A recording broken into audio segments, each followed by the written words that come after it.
Hi, my name is Marcin Żebrowski and this is my podcast about cities, Urbcast.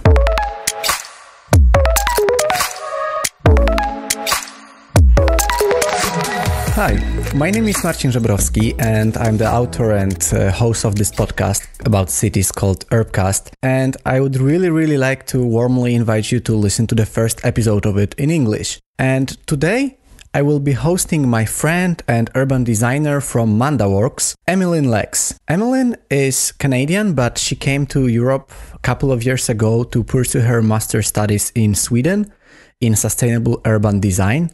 And that's where we met, and that's where we actually formed the Urban Design Collective together. Since then, Emeline stayed in Sweden and now she's working in Stockholm in Mandaworks. In this episode, we are talking about what does it mean to be urban designer in 2020 and in 2021. What challenges are we having as designers, and as well, what does it mean to be responsible for the design of the cities that we are doing in the companies that we are working for? I was curious how Emeline's professional path developed over the years, and actually why she left Canada, because Canada is known to be a very good place for urban planning and urban design in general. And I was just wondering why she left such a good market for urban design and why she came to Europe. What was her main motives, and is she okay with this decision? If she's happy about the decisions she made so far, and how is it to be urban designer based in Sweden right now, and actually how it is to be urban designer during the lockdown? Because I know that Emeline was working from home, I mean, as many of us, for a couple of months. And to me, the interesting part was, how do you design if you can't meet your teammates anymore? How do you lead this creative process of designing if you can't meet in person and if you can't sketch and draw together, but you need to base on those online tools as Zoom and other things? So yeah, I mean, welcome one more time, and I invite you to listen to the talk with Emeline.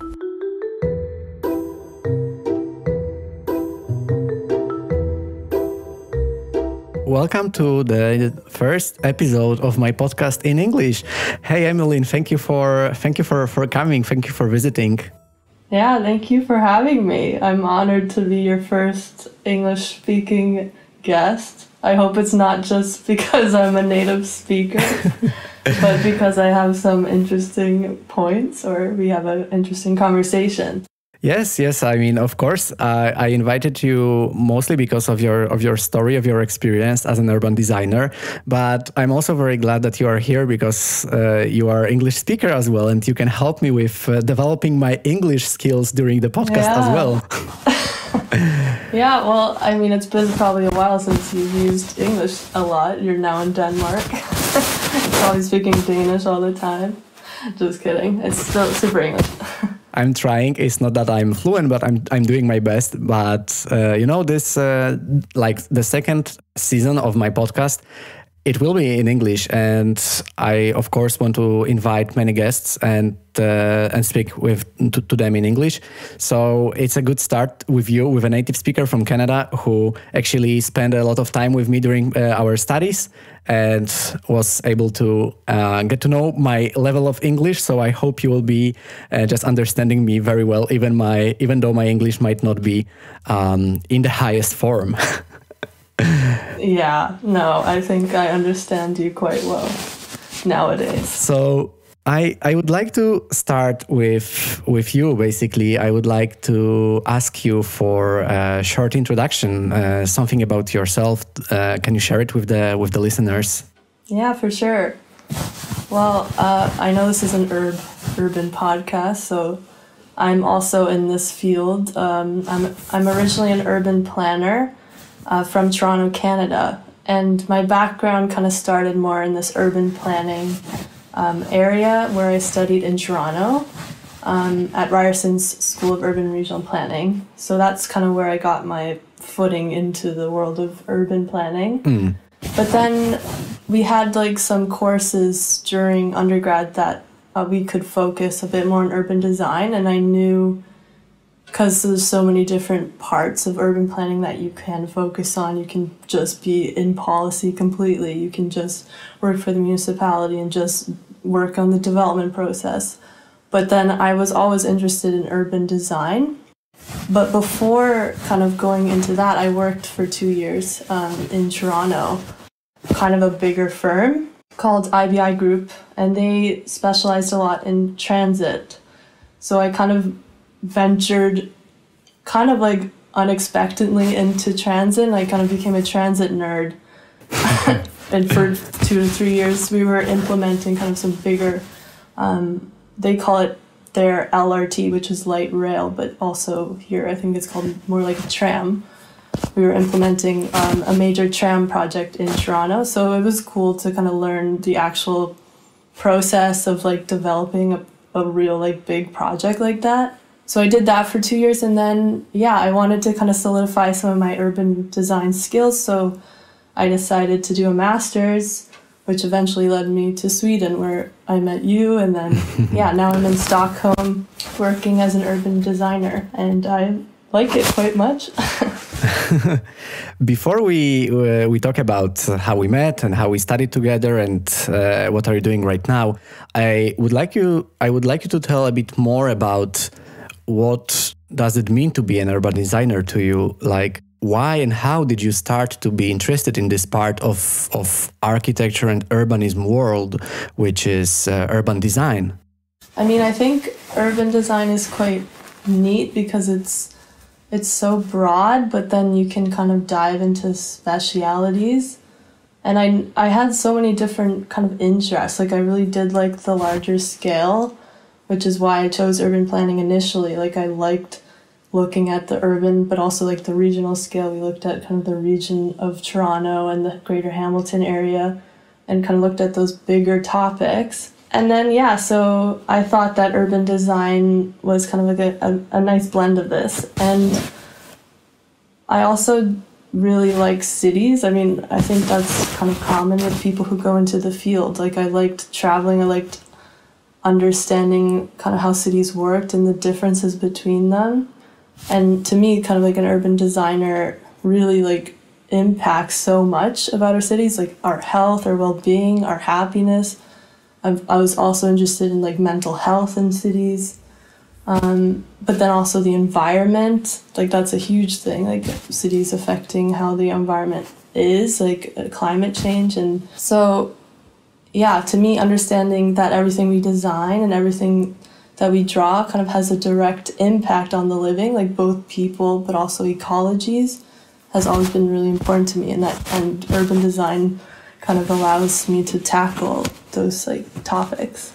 I would like to even explore it more because in my podcast, in Urbcast, I'm trying to actually introduce what does it mean to be urban designer. And in the first season of the podcast, which was fully in Polish, I had a struggle because it's kind of hard to say that something as urban designer, a profession as urban designer exists in Poland. And I would like to, during the podcast as well, I really wanted to show the people, the listeners, how it is to be an urban designer. And I just want to educate people about it and show the responsibilities of urban designer. And the challenge was that it was hard to kind of get to know urban designers back in Poland. And how was it for you? Like, I know that Canada is well known for good urban planning and recently also by urban design. And I heard it's a very, very good job. I mean, both in terms money and like how can you influence the cities. So how would you explain it for someone who is not familiar with this? What does it mean to be urban designer in Canada? Or maybe first, what does it also mean to be an urban planner? Yeah.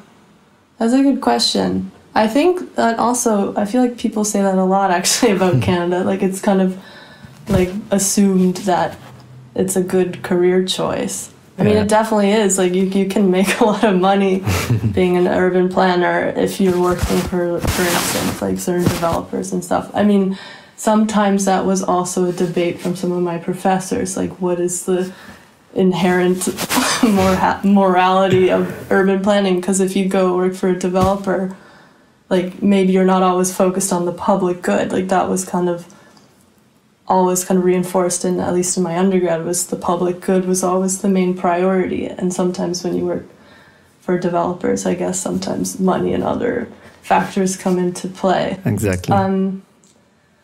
But I am getting a bit off topic. Urban planning, yeah, it's very well established in Canada. It's almost comparable. I mean, it is comparable to that of an architect or a landscape architect. They're all protected, regulated titles, which isn't actually that common elsewhere. Or, I mean, it's not maybe as legal. Yeah. Because in Ontario, or at least where I'm from, there's only certain planning schools that you can go to if you want to practice as kind of like a professional planner. That comes with kind of a title. So you have to first of all graduate from a program that's called a professionally accredited planning program, which Ryerson was, but there was also another one, Waterloo, I think one in Halifax called Dalhousie. So you have to first graduate from that, and then you have to work a certain amount of hours and log that, have a mentor, and then take a test basically in order to get this title, which was RPP. And that's a very similar process for architects and landscape architects, because I guess these are titles where you have to often like sign things. You don't want buildings to fall down. Like they care about the protected title, because then it kind of gives you a certain kind of status, I guess. I don't know a better word. That people trust prestige. Trust your they trust your input and all that. But yeah, urban planners, you can work as anywhere, like in local or public or private, or municipalities, or you can often work in private firms, but you kind of serve as consultants in kind of the urban planning process. So then you learn a lot about policies, or you understand policies, development processes, codes, and those types of things. You attend hearings. And yeah, also that leads me to the point that urban design is actually kind of, I would say, I'm not sure how it is in Poland or for your experience, but there is no actual like professional title urban designer. Yeah. The professional titles is urban planner, architect, or landscape architect, or engineer, or those things. So you mean by this that architect or landscape architect in Canada is a protected title? Yeah. Which is not the same for urban designer? No, urban designer is not a protected title. It almost isn't. I mean, that sounds extreme. It's not a thing. It is a thing, but it's usually like a kind of something that you add on to an existing title. Like you would be an urban planner and an urban designer, or an architect and urban designer, landscape architect and urban designer. You get the point. So it's like, unfortunately, kind of with less priority. It's not equal. I mean, at least like officially. Yeah, but it also is.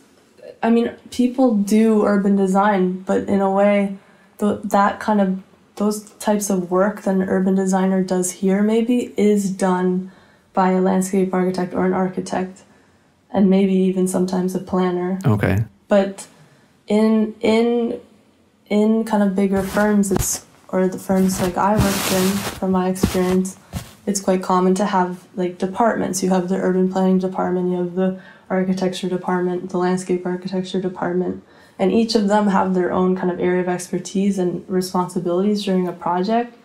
And of course there's like collaboration between them, because you need, there's different aspects of projects that need to happen, and you need to collaborate to figure out how to do it. But somehow urban design isn't its own thing. It's kind of maybe the meeting ground between the architect and the landscape architect within their separate departments. I really would like to draw a kind of a difference or a line between those professions, because they are responsible for different things. And as you speak about the architect, someone who is designing the buildings itself, who is working with a smaller scale of architecture. And then you have the landscape architects who is designing the more of a common space, so to say, of a landscape, of course. And then we have this urban planner who is rather designing in this even bigger scale, so to say. And do you think we even can make such a clear division between those professions, or it's rather that they are overlap this much that it's hard to say? Yeah. I mean, at least in Canada. I think somehow the division has made sense, like just for how like kind of the process works for developing. For instance, like when I was working in transit, it makes sense to kind of divide things logically like that when it is such a big project. Like the architects deal with the interior or the structure, while the landscape architect is designing the actual landscape more, like the plaza or the public space, which I think makes sense. But then at the same time, that always did sort of not bug me, but I remember being like, okay, I have an urban planning background, but what if I want to do more landscape? What if I wanted to do something else that isn't necessarily within the box of urban planning? Sometimes it doesn't feel as like easy to do that. So I mean, that's partially why I've liked Sweden, which I guess we can get more into. But yeah, there's less silos, I think, overall. I'm also asking because I'm comparing to this situation in Poland, because I think unfortunately there is still kind of a hierarchy in Poland if it comes to the design, because you still have this architect as a main designer, so to say, and you have the landscape architects who are rather treated a bit, I don't want to say worse, but their responsibilities are rather smaller, they are more limited than the architects. And then it is the urban design, which is not, sometimes it's not even a thing. I mean, there is an architect who is designing both the plaza and the urban space, even though his main education is only in architecture, because I think it's very hard to have this division as it is in Canada. As you said, that you have an architect who is also an urban designer at the same time, and it makes sense. But also from the other hand side, isn't it that if someone is an architect and then gets this urban design title to it, isn't he still or she's feeling more as an architect, and this urban designer is just, something that he or she is doing from time to time, and it's not that important?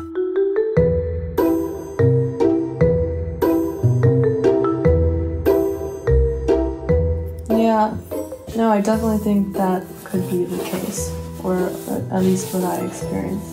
Actually, it seems in Canada, at least in my experience, that it's usually more the landscape architects which get grouped in with urban design. At least at my old firm, it was that way. There was like the landscape and urban design firm. So sometimes to me, it gets more lumped in with landscape architecture rather than architects.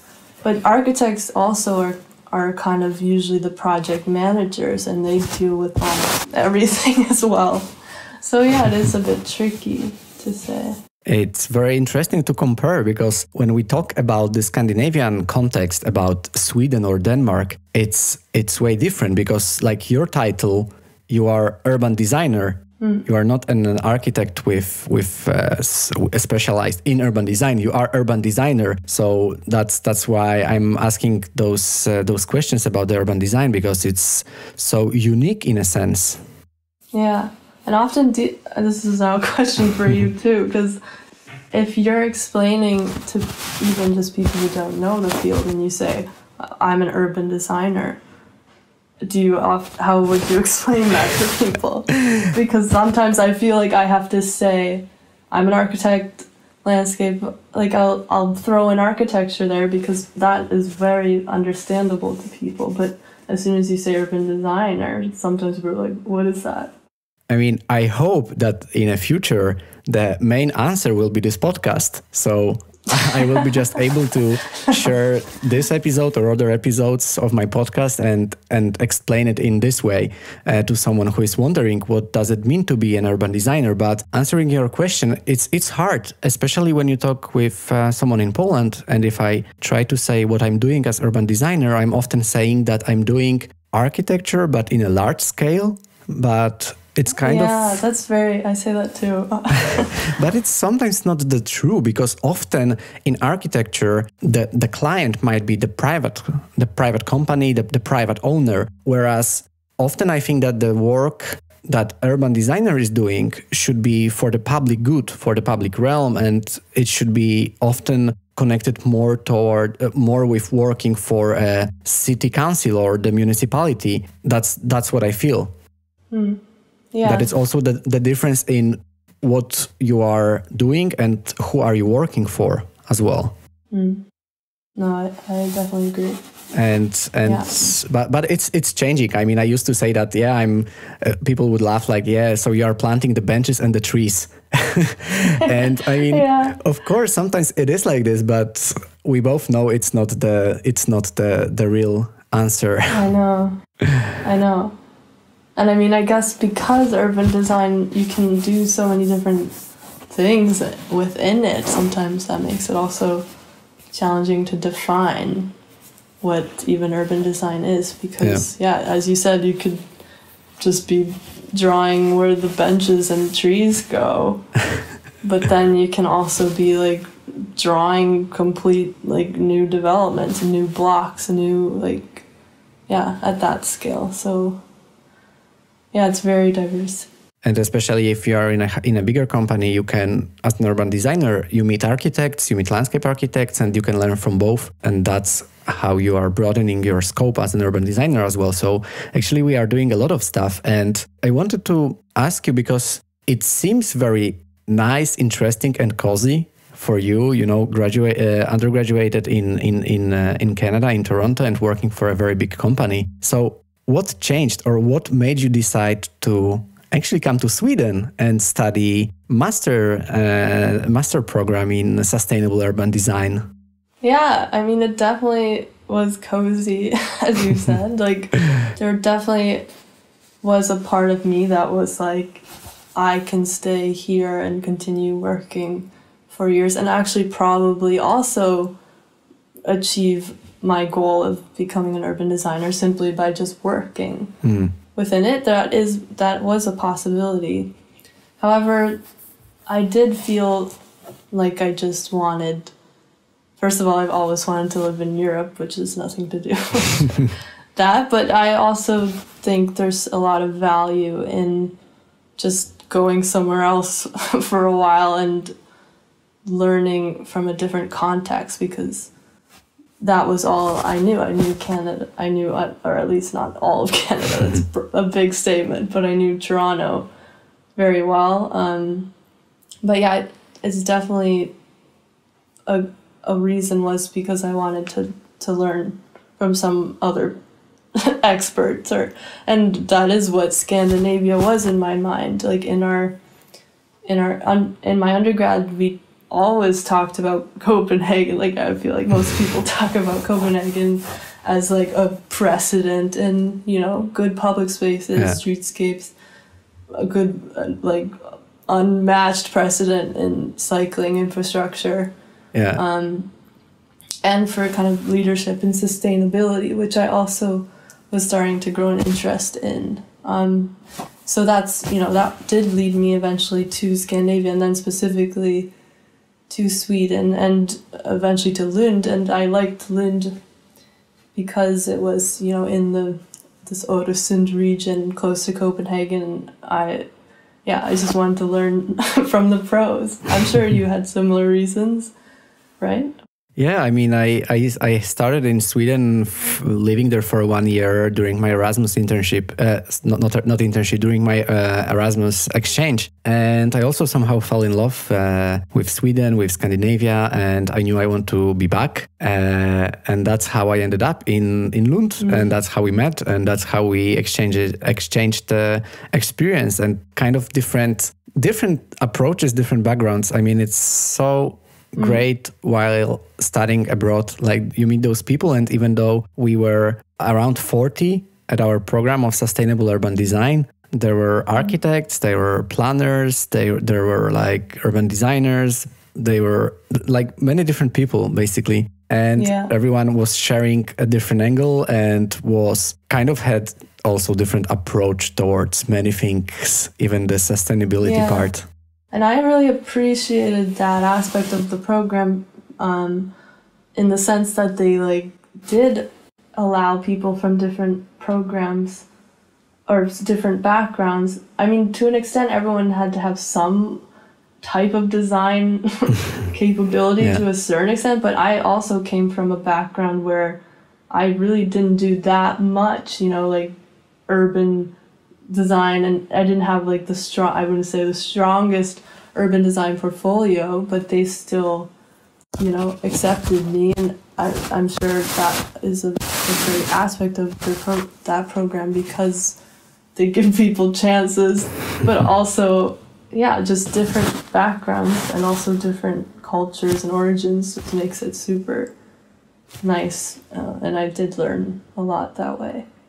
I think it's I think it's the same for me. I also wasn't very experienced with design itself. I mean, design in computer programs, in Adobe, in the Illustrator or Photoshop. I wasn't very experienced with that, but there were people who were proficient with those computer programs, and it was so great to be able to share those skills, because what I loved during our master program was that we weren't competing, we were helping out each other, and I think that was the main. There was some competing. For sure. You're just too pageant. Just kidding. No, I mean, definitely, I agree. There was some good, I would call it good competition, because we definitely helped each other. But then I think the competition, to a certain extent, helps you also, push yourself to be better.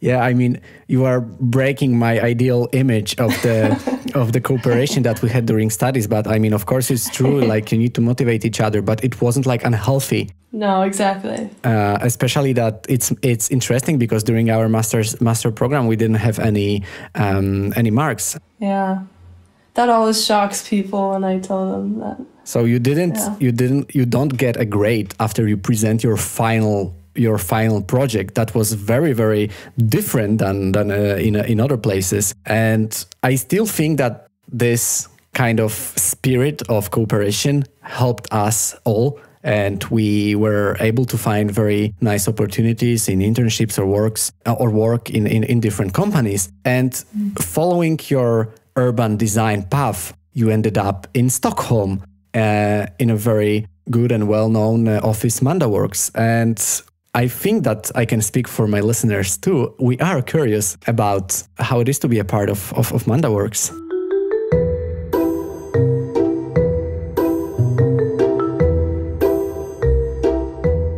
Yeah, for sure. I can talk a bit about that. As I said, I did have some experience working in Canada already, but at a completely different scale of a company. It was 500 employees plus. So Mandaworks is a smaller company with about 20 people of very interdisciplinary nature. And this has been my first kind of actual experience doing urban design work, not only ever, but also in Sweden. So it's been super nice, a huge learning curve. Luckily, I think Lund, or SUDES, the program, does really, at least in my experience, prepare you for the kind of work that you do. At least at Mandaworks, it does prepare you for almost exactly the type of work you would do, for instance, for competitions, which Mandaworks does a lot of.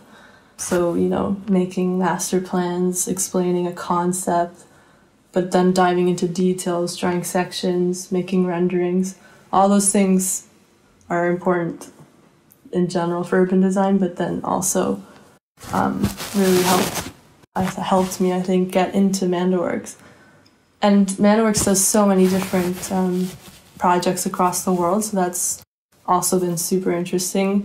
I've been working a lot in Eastern Europe, which is very also interesting because I'm not Eastern European. But you like it. You've been to Warsaw and you need to admit that you like it. I do. I actually do. There's like a grittiness to it, and the context is always super interesting, I find. And, we always do somehow implement a Scandinavian touch. So, that is something. Yes. Yeah, it's been super nice. Can you also tell us what are you responsible for, like while working? Or is it mostly doing some competitions, or is it doing some other things? Yeah, back to the title thing, like within the group of people, there are specialties. Some people are more, have a better background in it, for instance, in like renderings and image making. So sometimes they specialize in that, or doing more 3D work. But what I do really love is that in most days, actually, everyone's doing everything. So there really is not like too much division. Everyone is, I was also an intern for a year, and I told the partners this, that what I really appreciated was that, the intern wasn't just which I think sometimes happens, isn't just what's the word? Like they don't just produce. They're not the production monkey. They actually get to, or at least like for me, it was nice that I got to, sit in and provide design ideas, like sit around the table sketching, like we all are participating in the design and concept creation. I think it's an advantage of Scandinavian offices in general, because I can relate to this. While being an intern right now at Ryerson, I'm also feeling a part of the team. And even though I'm an intern, it doesn't mean I can't share my idea with the team, and maybe my idea is the best one, who knows? So I think it's like this Scandinavian approach in design, which is something I really like as well. Yeah, honestly, it's quite like, of course there are always hierarchies that exist, but it does generally, the feeling of hierarchy isn't super present, in the sense that when, this design process is very open to any idea, all ideas.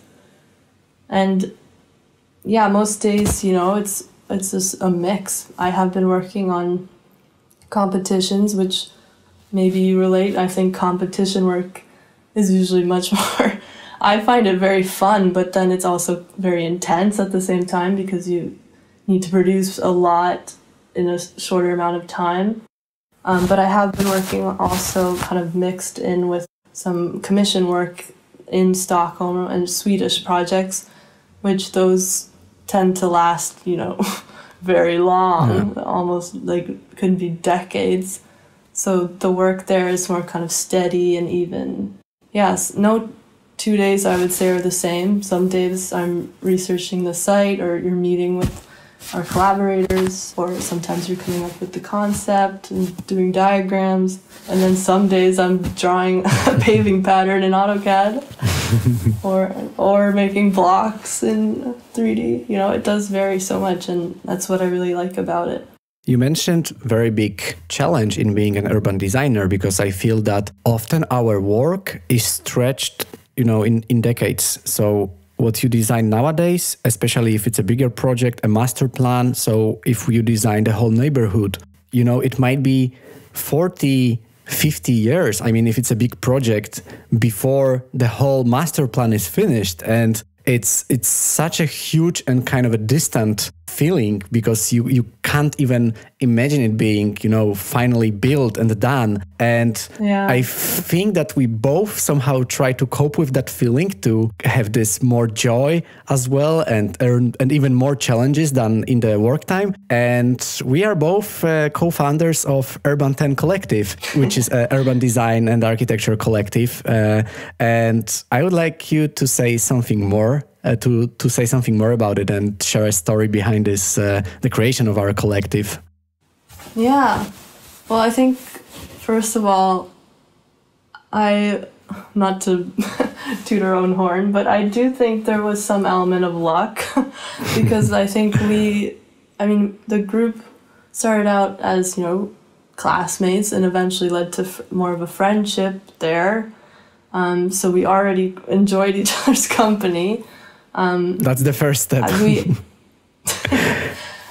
Some of us probably, I can't remember, but worked together in studio projects. And then you can kind of gauge where our skills or interests were.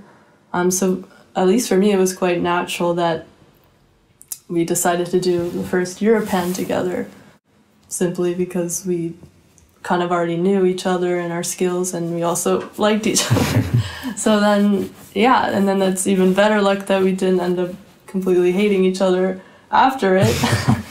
And then, which eventually led us to think about, when we got the special mention, what about doing more competitions in the future? And then forming Urban 10 as a more kind of formal, giving us a name, making an Instagram, those things, making a website. For sure, I will be saying something more about the Urban 10 Collective in the future episodes as well, because as I said, both you and me are part of it, and I think it's a really interesting way of working, because all of us are having our jobs or internships, but also sometimes we make some competitions together. And before we talk about one of them, going back to your story, so basically after staying in Canada, you decided to study in Sweden and you enriched your skill set with urban design, and then you started working in Mandaworks in Stockholm. And then in 2020, the pandemic comes, and it's somehow both difficult and easy for us designers, people working with the computer, with laptop, to kind of survive those times. But can you share, how was it for you? What does it mean to be urban designer during the pandemic? Yeah. I mean, I don't think any urban designer or not, I think everyone's kind of struggled with the work from home situation, or maybe some people love it because they don't have to commute. For me, I enjoyed going to the office. But I mean, since we work so much on the computer anyway, there not too much changes, I would say, in the sense of the workflow where you're producing, and even sketching, you can do that, and scanning, and it's all still doable. I think for me and probably others in Mandaworks as well, the hardest part has been that the pandemic has kind of stopped, or it hasn't halted the creative process, because we still have to come up with ideas and, design. You still have to do your job. But it has kind of put a bit of a barrier in the sense that I think the design process is what's so much needed is to sit around the same table and sketch together and talk in that kind of way. That kind of dynamic, to me, needs to happen in order, at least for me, to feel like I'm coming up with the best ideas. To be stimulated by other people, really helps my creative juices to flow. Yeah, exactly. I just wanted to add that I don't want to say that, it's hard for us designers and so on, and we need to work from home and blah, blah, blah. Because, of course, it's hard for everyone. It's just I want to shed some light on this designing process, that the huge part of our work is basically what you said, is talking with the other designers, with architects, with other people, and basically come up with some solutions by talking to each other, by this dialogue sketching session. And it's somehow hard to replace. I mean, of course, as you said, it's possible to draw and scan something and send to your team, but this dialogue on Zoom or Microsoft Teams, it's hard. I know. And we've gone through I think every possible online sketching platform possible. We've used Mural, Google Jamboard, now recently Miro, which is probably the best one if you're looking for a good sketching program. But yeah, I mean, those are now in a sense good, because those are tools in our head to use, because of course we still have online meetings with collaborators, in even pandemic or not. So they are kind of useful. It has been useful to learn those tools for workshops and things like this, but in general, I totally agree. Like around one table, like that really is where to me the design happens. And especially when, at least for our process, there's like when we do sketching, it's kind of like you lock yourself in there and you just kind of go. Even if you don't have ideas, it doesn't feel like you have an idea, you just start drawing, and then that kind of helps you form ideas as well. And yeah, I feel like working from home, I've probably sketched way less overall. So I also think that there were some bright sides of the pandemic, so to say. And of course, the pandemic on its own, it's extremely hard and drastic thing that happened to us, but it kind of brought also some more challenges. And I just wanted to talk about one of the things we actually addressed in the project we made together. And I would like to talk a bit about the Beyond Your Four Walls project, which was which was the alternative design for quarantine cities competition organized by Non-Architecture. Because as we discussed many times, like especially during the lockdown, it's so easy to just lock yourself in a huge apartment, with a TV and with basically space. But the lockdown I assume, was extremely hard for people who were sharing a small flat.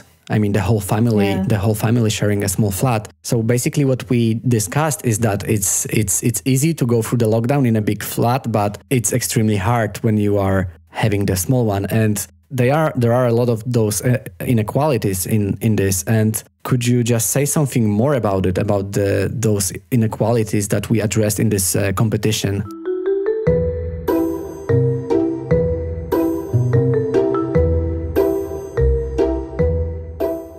yeah, I mean, for sure, I think that's kind of always been the thing that's been a bit challenging, is when, the celebrities or whatever come and say, stay home, like don't leave. But I mean, they have, I don't know, their mansion pool with their own personal chef. Yeah. So it's like a different kind of scenario when, I mean, even I'm more fortunate than others as well. Like I do share a flat, but you can start to appreciate when you kind of think about the pandemic doesn't recognize socioeconomic factors. So, people who don't have the highest income, like they are affected the most. And that's kind of, I think, where our discussion with the Beyond Your Four Walls started, was primarily about this like low income demographic and how to kind of address these problems with mental health or feeling stuck or not having your own space. But then on the flip side, also what is a tool that can be used to also connect people with their community. So it's kind of like the double-edged sword. You have something that can provide people with their own space if they need it, but then also some type of tool that they can use with their communities to build something and create their own kind of home extension with other people. And of course, I will share a link to the description of this episode for those who would like to see the project, because it was a competition that we made. But just very briefly, could you say what was the main solution in our project? So how can we address these inequalities, and how we can prepare people better, or actually give the people tools for them so they can themselves prepare so they can prepare themselves better for the future lockdowns or other events? Yes. Well, we basically took the conceptual idea of this expansion of the home into the city, into the streets, into public spaces, in a kind of practical way, which was to create an online delivery service that consists of kind of 3 scales. There is the small scale, the medium scale, and the large scale, which is based on if it's within a flat within a neighborhood or within a greater community. And then these boxes contain different kind of adjustable and buildable objects or space dividers or sanitation equipment that could be kind of taken out from the home into the city and kind of scattered into the public space and to kind of extend people's living spaces outward in a theoretically safe manner. Of course, this was a very conceptual project, you know. It was for a journal and an architecture journal.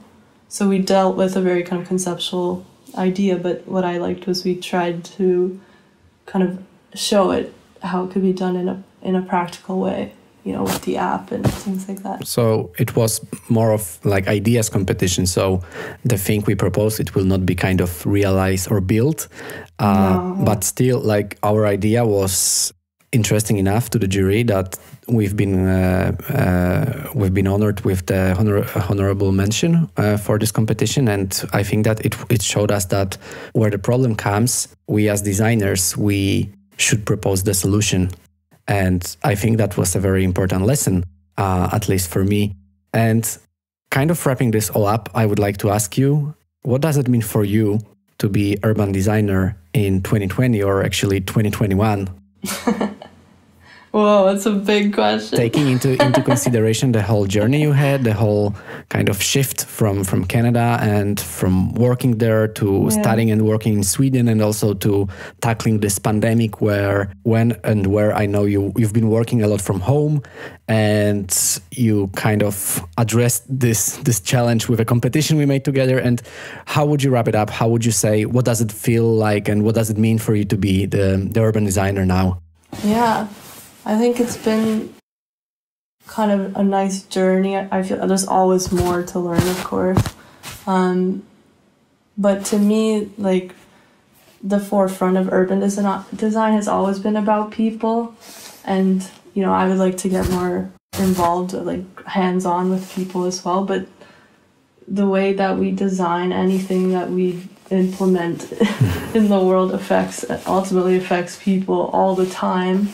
It affects our mental health, our happiness, our well-being, our health, like almost everything possible. So I always think about that when I'm designing. Like, what is the context? Who lived here before? What's the history? That's super important to me too, is understanding what was there before. That's to me the urban designer's main responsibility. And with the pandemic, like addressing, you know, socioeconomic problems, it's so challenging, but I think it's so important. Affordable housing is always going to be the number one, I think, topic in all cities in urban design.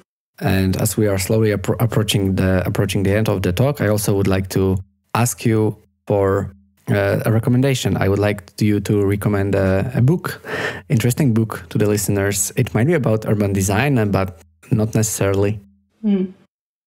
Yeah, I feel like I always recommend this book, but it's called, in my thesis, I was very interested in circular economy as a topic. So I looked into some books about that, but my favorite one for sure was called Cradle to Cradle, Rethinking the Way We Make Things, and it's done by written by William McDonough and Michael Braungart.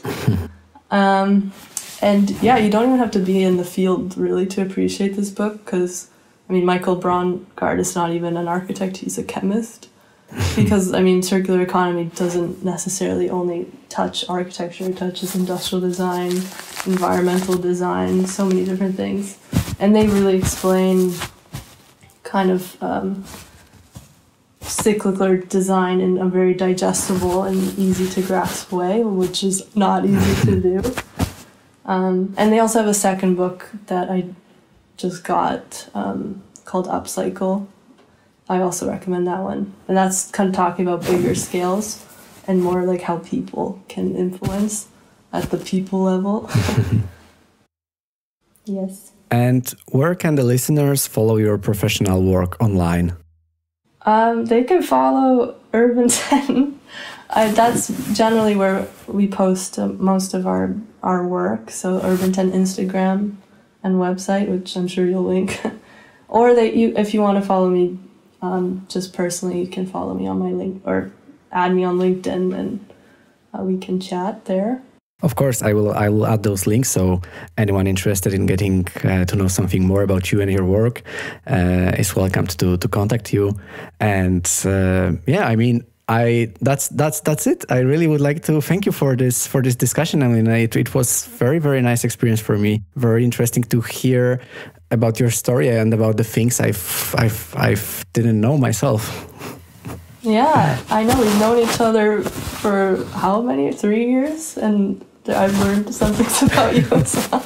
So it was mutual. Thank you so much for having me. I really enjoyed it. Thanks a lot. And see you. Bye-bye. Bye.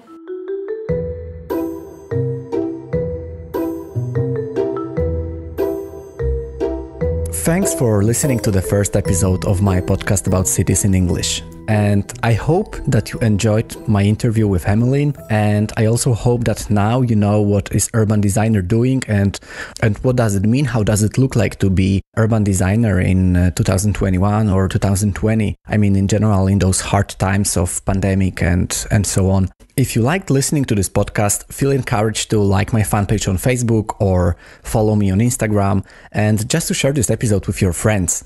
Thank you for listening to this episode, and I hope that you enjoyed it. Next week there will be an episode in Polish, but we see each other, or rather hear each other, in 2 weeks. So see you and thank you.